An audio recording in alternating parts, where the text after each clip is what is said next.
आप खुद यूएई में मौजूद हैं और वहाँ की कम्युनिटी से रोज़ मिलते हैं। सोशल मीडिया पर जो खौफ और जो अफवाहें फैलाई जा रही हैं, वहाँ मौजूद क्या ग्राउंड रियलिटी है, असल में क्या है? कोई वाकई परेशानी है पाकिस्तानी जो मुकीम है वहाँ पर? जी सुबह बखैर।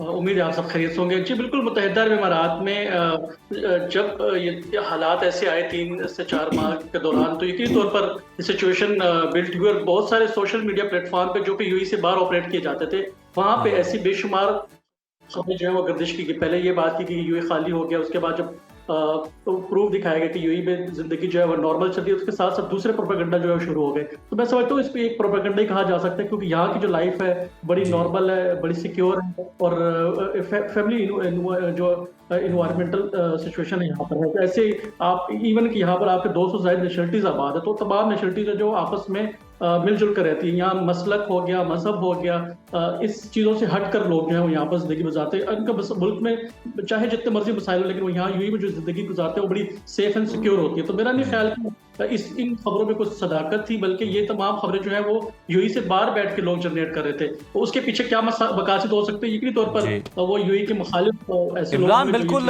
प्रोपेगेंडा भी है, बहुत सारी चीज़ें भी हैं, लेकिन हमें ये भी बताइएगा कि कुछ आदाद शुमार ये भी बताते हैं कि कुछ ख़ास ममालिक के जो लोग वहाँ पर बसते हैं उनके खिलाफ ज़्यादा कार्रवाइयाँ की गई हैं, अगर रेशो को निकाल के देखा जाए। देखिए, मुत्तहिदा अरब इमारात में अगर हम गुज़िश्ता 3 साल के रिकॉर्ड चेक करें तो डेपोटेशन में यकीनी तौर पर तादाद जो है वो बढ़ी है। अगर साल 2023 से बात करें तो 5,000 पाकिस्तानियों को डिपोर्ट किया गया। सबसे पहले तो मैं आपको बताऊं कि पाकिस्तानियों की तादाद जो है वो बिल्कुल इन पिछले सालों में बढ़ी है। तो पहले अब तकरीबन जो है वो 1.9 मिलियन पाकिस्तानी जो है यहाँ पर आबाद है। इससे पहले ये तादाद कम थी। यकीनी तौर पर सऊदी अरब के बाद पूरी दुनिया में सबसे ज्यादा पाकिस्तानी जो है वो यूएई में आबाद है, तो क्योंकि ज्यादा यहाँ पर और पिछले जैसे आपको खुद हमने कई प्रोग्राम किया कि पाकिस्तानियों की बड़ी तादाद जो है पाकिस्तान से मूव करके यूएई मुंतकिल हुई थी, तो उसमें बहुत सारे लोग जो है वो तो उन्होंने वीजा चेंज कर लिया था। ऐसे बहुत सारे लोग थे जिन्होंने वीजा चेंज नहीं किया था। और फिर दूसरी बड़ी बात है कि यहाँ पर अब काफी सख्तियां हो गई हैं वीजों को लेकर, सोशल मीडिया को लेकर। अगर आप किसी मुल्क की सियासत पर बात करते हैं तो उस पर सख्तियां हो गई हैं, तो सख्तियां भी हो गई हैं, साथ साथ वीजा के मसाइल भी सख्त हो गए हैं। तो अब उस चीज को फिल्टर करने में काफी मसाइल, क्योंकि ये कोविड के बाद जो है वो सख्तियां शुरू हो गई थी बिलतरतीब। ऐसा नहीं है कि एक ही दिन में ये तमाम सख्ती हुई है।